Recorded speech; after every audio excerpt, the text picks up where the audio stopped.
ವಿವೇಕಾನಂದರ 38ನೇ ವರ್ಷದ ಹುಟ್ಟುಹಬ್ಬ ನಡೀತಿತ್ತು. ಅವರ ಸೋದರ ಸನ್ಯಾಸಿ ಕೇಳಿದ್ರು, ವಿವೇಕಾನಂದರೇ, ನೀವು ಸಂತರು, ಅದ್ವೈತಿಗಳದ್ರಲ್ಲೂ ಜಗತ್ ಮಿಥ್ಯಾ ಬ್ರಹ್ಮ ಸತ್ಯ ಅಂತ ನಂಬೋರು ನೀವು. ಈ ಜಗತ್ತೆಲ್ಲ ಮಿಥ್ಯಾ, ಜಗತ್ತನ್ನು ತೊರೆದು ಹೋಗಬೇಕಾಗಿದ್ದೆಪ್ಪ ಮೋಕ್ಷದ ಹದಕ್ಕೆ ಅಂತ ನಂಬೋರು ನೀವು. ನೀವೇ ಅಂಥದ್ರಲ್ಲಿ ಹುಟ್ಟುಹಬ್ಬ ಆಚರಿಸ್ಕೊಳ್ತಿದ್ದೀರಾ. ನಿಮ್ಮ ವಿದೇಶಿ ಶಿಷ್ಯರೆಲ್ಲ ತಂದು ಕೇಕೆಲ್ಲ ತಂದಿಟ್ಟು ಹುಟ್ಟುಹಬ್ಬ ಆಚರಿಸ್ತಿದ್ದಾರಲ್ಲ, ನಿಮಗೆ ಏನಿದು? ನೀವು ವಾಪಸ್ ಭಾರತಕ್ಕೆ ಬನ್ನಿ. ಭಾರತದ ಸೋದರ ಸನ್ಯಾಸಿಗಳೇ ಹೇಳ್ತೀನಿ ನಾನು, ನೀವು ಈ ರೀತಿ ವಿದೇಶದಲ್ಲಿ ಬಂದು ವಿದೇಶಿಗರ ಸಂಸ್ಕೃತಿಯನ್ನು ಅವಲಂಬಿಸಿಕೊಂಡು ವಿದೇಶಿ ಶಿಷ್ಯರು ತಂದಿರುವಂತ ಕೇಕ್ ಎಲ್ಲ ಕಟ್ ಮಾಡ್ಕೊಂಡು ಹುಟ್ಟುಹಬ್ಬ ಆಚರಿಸ್ತಿದ್ದೀರಾ ಅಂತ ಭಾರತದ ಸೋದರ ಸನ್ಯಾಸಿಗಳಿಗೆ ಹೇಳ್ತೀನಿ ನಾನು ಅಂತ ಸೋದರ ಸನ್ಯಾಸಿ ಒಬ್ಬರು ಆಡ್ಕೊಂಡ್ರು. ತಮಾಷೆಗೆ ಹೇಳಿದಂತ ಮಾತು. ಆದ ತಕ್ಷಣ ವಿವೇಕಾನಂದರು ಗಾಂಭೀರ್ಯದಿಂದ ಹೇಳ್ತಾರೆ, ಹೌದಪ್ಪ, ನಿಜ ನೀನು ಹೇಳ್ತಿರೋದು. ನಾನು ಸಂತ ಹುಟ್ಟುಹಬ್ಬ ಆಚರಿಸ್ಕೊಳ್ಳುವಂತಿಲ್ಲ. ಒಂದು ಕಾಲಕ್ಕೆ ನಾನು ಪಿಂಡವನ್ನು ಬಿಟ್ಟು ಇನ್ನು ನನ್ನ ಜೀವನ ಮುಗಿತು, ಅದು ಹಿಂದಿನ ಜೀವನ, ಈಗ ಹೊಸ ಜೀವನ ಸೃಷ್ಟಿ ಮಾಡ್ಲಿಕ್ಕೆ ಹೋಗ್ತಿದ್ದೀನಿ ಅಂತ ಪೂರ್ವಾಶ್ರಮ ಬಿಟ್ಟು ಬಂದವನು. ನಾನು ಹುಟ್ಟುಹಬ್ಬ ಆಚರಿಸುವಂತಿಲ್ಲ. ಆದರೆ ಈ ವಿದೇಶಿಗ ಶಿಷ್ಯರಿಗೆ ಅರ್ಥ ಆಗೋದಿಲ್ಲ. ಇವ್ರಿಗೆ ಹುಟ್ಟುಹಬ್ಬ ಆಚರಿಸೋದಂದ್ರೆ ಏನೋ ವಿಜೃಂಭಣೆ, ಏನೋ ಆಚರಿಸ್ಕೊಳ್ತಿದ್ದಾರೆ. ಇಲ್ಲ ಅಂತ ಹೇಳಲಿಕ್ಕೆ ಆಗೋದಿಲ್ಲಪ್ಪ. ಶಿಷ್ಯರವರು ಶಿಷ್ಯಕ್ಕೆ ಕೇಳಿದಂಥ ಮಾತನ್ನು ಗುರುಪಾದವನ್ನು ಪಾಲಿಸಲೇಬೇಕು. ಆದರೆ ಒಂದಂತೂ ಸತ್ಯ, 38ನೇ ಹುಟ್ಟುಹಬ್ಬವನ್ನು ಆಚರಿಸ್ಕೊಳ್ತಿದ್ದೀನಿ, 39ನೇ ಹುಟ್ಟುಹಬ್ಬ ಆಚರಿಸ್ಕೊಳ್ಳೋದಿಲ್ಲ, 40ನೇ ಹುಟ್ಟುಹಬ್ಬ ನಾನು ನೋಡೋದಿಲ್ಲ. ಐ ಶಲ್ ನಾಟ್ ಸಿ 40 ಅಂತ ವಿವೇಕಾನಂದರು ಅಂದೇ ಹೇಳಿದಂಥ ಮಾತು. ಸೋದರ ಸನ್ಯಾಸಿಗಳಿಗೆ ಗಾಬರಿ ಆಯಿತು. ಆದರೆ ವಿವೇಕಾನಂದರ ಭವಿಷ್ಯವಾಣಿ ನಿಜವಾಯಿತು. ವಿವೇಕಾನಂದರು 40ನೇ ಹುಟ್ಟುಹಬ್ಬವನ್ನು ನೋಡಲೇ ಇಲ್ಲ. 39 ವರ್ಷ 5 ತಿಂಗಳು 24 ದಿನಕ್ಕೆ ವಿವೇಕಾನಂದರು ಅವತಾರ ಸಮಾಪ್ತಿಯನ್ನು ಮಾಡಿ ದೇಹತ್ಯಾಗ ಮಾಡಿ ಹೊರಟರು. ಆದರೆ ಹೊರಟಂತ ವಿವೇಕಾನಂದರು ಹೊರಡುವ ವೇಳೆಗೆ ಒಂದು ಮಾತನ್ನು ಹೇಳಿದರು. ವಿವೇಕಾನಂದ ಈಗ ದೇಹ ಬಿಡ್ತಿದ್ದಾನೆ, ಆದರೆ ವಿವೇಕಾನಂದ ಸಾಯೋದಿಲ್ಲ. ಇನ್ನು ಬರುವಂಥ ಸಾವಿರ ವರ್ಷಗಳ ಕಾಲ ಇದೇ ದೇಶದಲ್ಲಿ ನನ್ನ ಮಾತುಗಳು ಪ್ರತಿನಿಧಿಸ್ತಾವಪ್ಪ. ನಾನು 39 ವರ್ಷಕ್ಕೆ ತೀರ್ಕೊಳ್ಬಹುದು, ಆದರೆ ನಾನು ಕೊಟ್ಟಿರುವಂಥ ಮಾತು ಇನ್ನು ಮುಂದಿನ 500 ವರ್ಷಕ್ಕೆ ಸಾಕು. ನಾನು ಕೊಟ್ಟಿರುವಂಥ ಸಂದೇಶಗಳು ಮುಂದಿನ 1000 ವರ್ಷಕ್ಕೆ ಸಾಕು. ನನ್ನ ತತ್ವಜ್ಞಾನಗಳು ಮುಂದಿನ 1,00,000 ವರ್ಷಕ್ಕೆ ಸಾಕು. ಭಾರತದ ಯುವಕರೇ ಇದನ್ನು ಉಪಯೋಗಿಸ್ಕೊಳ್ಳಿ ಅಂತ ವಿವೇಕಾನಂದರು ನಮಗೋಸ್ಕರ ತಮ್ಮ ಸಂದೇಶವನ್ನು ಬಿಟ್ಟು ಹೋಗಿದ್ದಾರೆ. ವಿವೇಕಾನಂದರು ಕೊಟ್ಟಂತ ಸಂದೇಶ ಯಾವುದು? ಯಾರಿಗೆ ಕೊಟ್ಟಿದ್ದು ವಿವೇಕಾನಂದರು ಆ ಸಂದೇಶಗಳನ್ನ? ವಿವೇಕಾನಂದರು ಅಷ್ಟು ವರ್ಷ ದೇಶಕ್ಕೋಸ್ಕರ ಕೆಲಸ ಮಾಡಿದ್ರಲ್ಲ. ವಿವೇಕಾನಂದರು 39 ವರ್ಷಗಳಲ್ಲಿ ಮಾಡಿರುವಂತ ದೇಶಕ್ಕೋಸ್ಕರ ಕೆಲಸ ನಾನು ನೀವುಗಳು ಇನ್ನು 4 ಜನ್ಮ ಹೆತ್ತಿ ಬಂದ್ರು ಕೂಡ ದೇಶಕ್ಕಷ್ಟು ಕೆಲಸ ಮಾಡ್ಲಿಕ್ಕೆ ಸಾಧ್ಯ ಇಲ್ಲ. ಅಷ್ಟು ಜರ್ಜರಿತಗೊಳಿಸ್ಕೊಂಡ್ರು ವಿವೇಕಾನಂದರು ಇಡೀ ಜೀವನವನ್ನ ಈ ದೇಶಕ್ಕೋಸ್ಕರ. ವಿವೇಕಾನಂದರು ಕೊನೆಗೆ ಕೊಟ್ಟಂತ ಮಾತು ಯಾವುದು? ಇಲ್ಲಿರುವಂತ ನನಗೆ ನಿನಗೆ ವಿವೇಕಾನಂದರು ಕರೆ ಕೊಟ್ಟರು. ತ್ರೈಲೋಕ್ಯದ ಕಿಲಂ ತವಪಾದ ಮೂಲೆ, 3 ಲೋಕಗಳನ್ನ ತನ್ನ ಕಾಲಡಿಯಲ್ಲಿಟ್ಟು ಆಳಬಲ್ಲ ಸಾಮರ್ಥ್ಯ ಭಾರತದ ಮಣ್ಣಿನಲ್ಲಿ ಹುಟ್ಟುವಂತ ಒಂದೊಂದು ಮಗುವಿಗೂ ಇದೆ. ಎದ್ದು ಬನ್ನಿ ಭಾರತೀಯರೇ ಜಗತ್ತನ್ನ ಆಳಲಿಕ್ಕೆ. ಅಮೃತ ಪುತ್ರರು ನೀವೆಲ್ಲ. ಯಾವ ಅಮೃತತ್ವ ತ್ಯಾಗೇ ಏನಕ್ಕೆ ಅಮೃತತ್ವ ಮಾನುಷ ಅಂತ ಜಗತ್ತು ಆರಾಧಿಸುತ್ತೋ ಆ ಅಮೃತತ್ವವನ್ನು ಹುಟ್ಟಿದಾಗಿಂದ ಪಡೆದು ಬಂದವರಪ್ಪ ನೀವು. ಯಾಕೆ ಅಂತ ದೇಶದಲ್ಲಿ ಹುಟ್ಟಿದ್ದೀರಾ? ಯಾವ ದೇಶದಲ್ಲಿ ಹುಟ್ಟಿರೋದು ಭಾರತೀಯರು ನೀವು? ಗಾಯಂತಿ ದೇವ ಕಿಲಗೀತ ಕಾಡಿ ಧನ್ಯಸ್ತಿವೆ ಭಾರತ ಭೂವಿಭಾಗೆ ಸ್ವರ್ಗಾಪವರ್ಗ ಸಮಗ ಮಾರ್ಗ ಭೂತ ಭವಂತಿ ಭೂಯ ಪುರುಷಾಸುರತ್ವಾತ್ ಅಂತ ವಿಷ್ಣು ಪುರಾಣದಲ್ಲಿ ಪೂರ್ವಿಕರು ಬರೆದಂತ ಮಾತು. ಅರ್ಥಾತ್ ಭಾರತದಲ್ಲಿ ಹುಟ್ಟಬೇಕು ಅಂದ್ರೆ ಸಾಮಾನ್ಯದಲ್ಲ. ಯಾಕೆ? ದೇವಾನುದೇವತೆಗಳು ಸ್ವರ್ಗದಲ್ಲಿ ಕೂತು ಮಾತಾಡ್ತಾರಂತೆ. ದೇವಾನುದೇವತೆಗಳಾಗಿ 1000 ವರ್ಷ ಸ್ವರ್ಗದಲ್ಲಿ ಬದುಕೋದಕ್ಕಿಂತ ಒಂದೇ ಒಂದು ಜನ್ಮ ಮನುಷ್ಯರಾಗಿ ಭಾರತ ದೇಶದಲ್ಲಿ ಸಿಕ್ಕಿದರೆ ಸಾಕು, ಅದಕ್ಕಿಂತ ಪುಣ್ಯದ ವಿಷಯ ಬೇರೆ ಇಲ್ಲ ಅಂತ ದೇವಾನುದೇವತೆಗಳು ಸ್ವರ್ಗದಲ್ಲಿ ಮಾತಾಡ್ತಾರೆ. ಅಂಥ ದೇಶದಲ್ಲಿ ಹುಟ್ಟಿದ್ದೀರಾ ನೀವು. ಉತ್ತರ ಮೆಸ್ ಸಮುದ್ರ ಹಿಮದೃಷ್ಟೈವ ದಕ್ಷಿಣ ವರ್ಷಂ ತದ್ಭಾರತಂ ನಾಮ ಭಾರತೀಯತರ ಸಂತತಿ. ನಮ್ಮದೇ ವಿಷ್ಣು ಪುರಾಣದ ಮಾತು. ಉತ್ತರದಲ್ಲಿ ಉತ್ತುಂಗ ಹಿಮಾಲಯ, ದಕ್ಷಿಣದಲ್ಲಿ ಅಗಾಧ ಶರದಿ, ಮೇಲೆ ಕಿರೀಟ ಪ್ರಾಯಮವಂತ, ಕೆಳಗೆ ನೀರು ಸಿಂಧು ಜಲಸ್ಪರ್ಶ, ತನ್ಮಧ್ಯೆ ಕಂಗೊಳಿಸ್ತಿರುವಂತ ರಾಷ್ಟ್ರ ಅದು ನಮ್ಮ ಭಾರತ ವರ್ಷ. ಇಂಥ ಸರ್ವಶ್ರೇಷ್ಠ ದೇಶದಲ್ಲಿ ಹುಟ್ಟಿದವರು ನೀವು. ಒಂದು ಕಾಲದಲ್ಲಿ ಜಗತ್ತನ್ನ ನಿಮ್ಮ ಜ್ಞಾನಶಕ್ತಿಯಿಂದ ಆಳದವ್ರು ನಾವು. ಜಗತ್ತಿಗೆ ಜ್ಞಾನದ ಪರಿಚಯ ಮಾಡಿಕೊಟ್ಟವರೇ ನಾವುಗಳು. ವಿವೇಕಾನಂದರು ಹೇಳ್ತಾರೆ, ಜಗತ್ತಿಗೆ ಮಾತೃದೇಶ ಏಕೈಕ ದೇಶ ಅದು ಭಾರತ. ಯಾಕೆ? ಜಗತ್ತನ್ನ ಸಲಹಿದಂತ ದೇಶ ಇದು.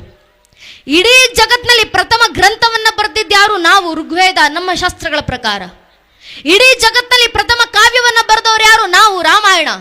ಇಡೀ ಜಗತ್ತಿನಲ್ಲಿ 1,00,000 ಮಂತ್ರಗಳ ಗದ್ಯವನ್ನ ಬರೆದವರು ಯಾರು? ನಾವು. ಮಹಾಭಾರತ. ಇಡೀ ಜಗತ್ತಿಗೆ ಪ್ರಥಮ ಸೋಷಿಯಾಲಜಿ ಸಮಾಜಶಾಸ್ತ್ರ ಪುಸ್ತಕವನ್ನ ಬರೆದವರು ಯಾರು? ನಾವು. ಕಪಿಲ ಸೂತ್ರ. ಜಗತ್ತಿಗೆ ಪ್ರಥಮ ಆಸ್ಟ್ರಾನಮಿ ಪುಸ್ತಕ ಕೊಟ್ಟವ್ರು ನಾವು. ಜ್ಯೋತಿಷ್ಯ. ಜಗತ್ತಿಗೆ ಪ್ರಥಮ ವ್ಯಾಕರಣ ಶಾಸ್ತ್ರದ ಪುಸ್ತಕ ಕೊಟ್ಟವ್ರು ಯಾರು? ನಾವು. ಪಾಣಿನಿ ಅಷ್ಟಾಧ್ಯಾಯಿ. ಜಗತ್ತಿಗೆ ಚಾಣಕ್ಯನ ಕೂಟನೀತಿಗಳನ್ನು ಕೊಟ್ಟವ್ರು ನಾವು ಭಾರತೀಯರು. ರಾಮಾಯಣ, ಮಹಾಭಾರತ, ಭಗವದ್ಗೀತೆ ಜಗತ್ತಿಗೆ ಕೊಟ್ಟವ್ರು ನಾವು ಭಾರತೀಯರು. ಋಗ್ವೇದ, ಯಜುರ್ವೇದ, ಸಾಮವೇದ, ಅಥರ್ವವೇದ ಅಂತ ಚತುರ್ವೇದಗಳನ್ನು ಜಗತ್ತಿಗೆ ಕೊಟ್ಟಂತ ದೇಶ, ಚತುರ್ವಿಧ ಪುರುಷಾರ್ಥಗಳನ್ನು ಜಗತ್ತಿಗೆ ಕೊಟ್ಟಂತ ದೇಶ ನಮ್ಮ ಭಾರತ ದೇಶ. ಈಶೋಪನಿಷತ್ತು, ಕೇನೋಪನಿಷತ್ತು, ಕಠೋಪನಿಷತ್ತಂತಹ 108 ಉಪನಿಷತ್ತುಗಳನ್ನ, ಪ್ರಮುಖ 10 ಉಪನಿಷತ್ತುಗಳನ್ನ ಜಗತ್ತಿಗೆ ಕೊಟ್ಟಂತ ದೇಶ ನಮ್ಮ ಭಾರತ ದೇಶ.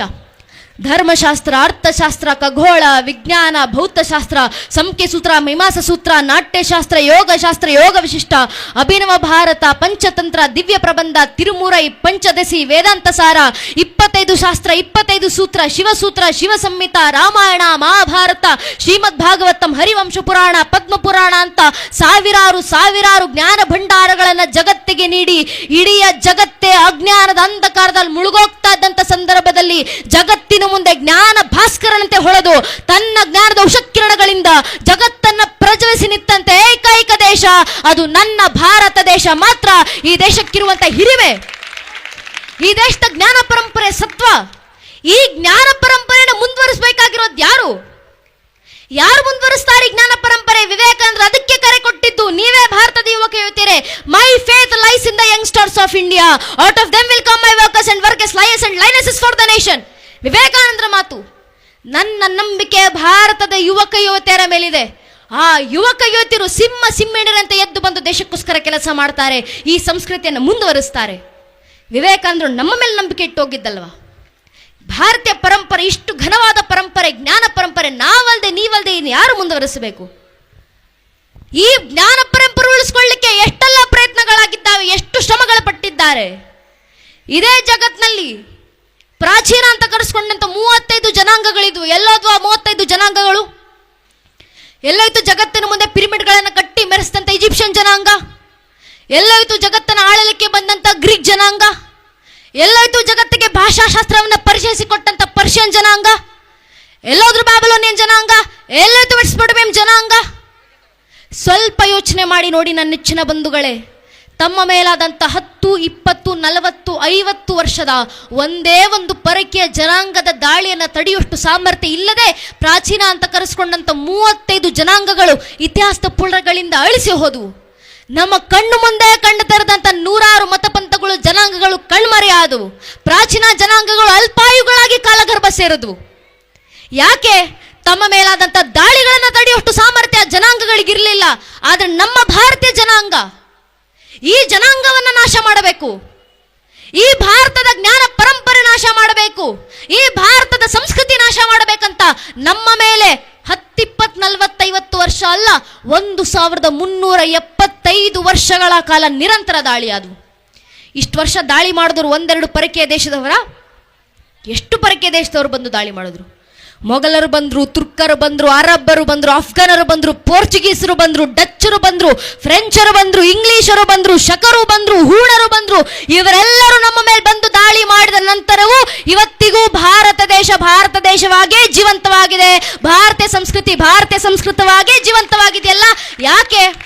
ನಮ್ಮ ಪೂರ್ವಿಕರು ಈ ಪರಂಪರೆ ಉಳಿಸ್ಕೊಳ್ಳಿಕ್ಕೆ ಪಟ್ಟಂತ ಶ್ರಮಗಳಂತಹದ್ದು. ಬಹಳ ಹಿಂದೆ ಬೇಡ, ನಮ್ಮದೇ ಕಲ್ಯಾಣ ಕ್ರಾಂತಿ ಆಗುವಂತ ಸಂದರ್ಭಕ್ಕೆ ಇಡೀ ಕಲ್ಯಾಣ ಕ್ರಾಂತಿ ನಿಲ್ಲಿಸಬೇಕು, ವಚನಗಳನ್ನು ನಾಶ ಮಾಡಬೇಕು ಅಂತ ಇಡೀ ಕಲ್ಯಾಣಕ್ಕೆ ಬೆಂಕಿ ಇಡಲಾಯಿತು. ಕಲ್ಯಾಣದಲ್ಲಿ ಬೆಂಕಿ ಬೀಳೋಕ್ಕೂ ಮುಂಚೆ ಅಲ್ಲಮ್ಮ ಪ್ರಭುಗಳು ಕಲ್ಯಾಣದಲ್ಲಿ ನಿಂತು ಭವಿಷ್ಯವಾಣಿ ನುಡಿದಿದ್ರು. ಅಲ್ಲಮ್ಮ ಪ್ರಭುಗಳು ಹೇಳ್ತಾರಲ್ಲ, ಕೆಟ್ಟು ಹಾಳಾಗುವುದು ಕಲ್ಯಾಣ, ತೋರ್ಪಡಿಕೆ ದೊಂಬರಾಟ ಅತಿಯಾಗುವುದು, ಹೇಳುವವರು ನಿಜವಾದ ಗುರುವಾಗಲೆಂದು ಹೇಳರು, ಕೇಳುವವರು ಗುರುವಾಗಲೆಂದು ಕೇಳರು, ಆಚಾರ ವಿಚಾರ ಪ್ರಚಾರ ಇವೆಲ್ಲವೂ ನಿಜವಾಗದೆ ಬರೀ ನಟನೆಯಾಗಿ, ಸಮೃದ್ಧಿಯಾಗದೆ ವಿಪರೀತವಾಗಿ, ಶಿವಸಂತಾನವಾಗದೆ ಶನಿ ಪೀಳಿಗೆಯಾಗಿ ತೊಡೆ ತುಂಬುತ್ತದೆ. ಎದೆ ಹತ್ತಿ ಕೊರಳ ಬಿತ್ತಿ ಶಿವಾಚಾರದ ಪ್ರೇಮ ಮೀರಿ ಬಿಜ್ಜಳನ ಪ್ರಾಣಕ್ಕೆರವಾಗುತ್ತದೆ. ಅನ್ಯತ ಆಚರಿಸುವವರು ಭ್ರಷ್ಟರಾಗುವರು, ವಿಚಾರ ವಿಮರ್ಶೆಗಳು ಗಡಿಪಾರಾಗುವವು, ಅವಿಚಾರ ಕರ್ಮಟತೆಗೆ ಗೋಪುರ ಕಟ್ಟುವರು, ಮೇಲು ಕೀಳೆಂಬುದು ಅತಿ ಹೆಚ್ಚಾಗಿ ಮೇಲ್ನವರು ಕೆಳಗಿನವರನ್ನ ತಮ್ಮ ಕಾಲು ತುಳಿತಕ್ಕೆ ತೊಟ್ಟು ಮಾಡಿಕೊಂಡು, ಅಧಿಕಾರಕ್ಕೆ ಗದ್ದುಗೆ ಮಾಡಿಕೊಂಡು, ಐಶ್ವರ್ಯಕ್ಕೆ ಕಮ್ಮಟ ಮಾಡಿಕೊಂಡು, ಕಾಮಭೋಗಕ್ಕೆ ಅಂತಃಪುರ ಮಾಡಿಕೊಂಡು, ಗುರುಗಳ ಎಂಜಿಲೆ ವೇದ ಬಿಂದುವೆಂದು, ರಾಜನ ತಲೆಯೇ ವಜ್ರ ವೈಡೂರ್ಯವೆಂದು, ಜನರ ಬುದ್ಧಿ ಬರೀ ಮಣ್ಣೆಂದು, ಸರ್ವನಾಶವಾಗುವುದು ಗುಹೇಶ್ವರ ಅಂತ ಅಲ್ಲಮ್ಮ ಪ್ರಭುಗಳು ಭವಿಷ್ಯವಾಣಿ ನುಡಿದು ಕಲ್ಯಾಣ ಬಿಟ್ಟು ಹೊರಟರು. ಮುಂದೆ ಅಲ್ಲ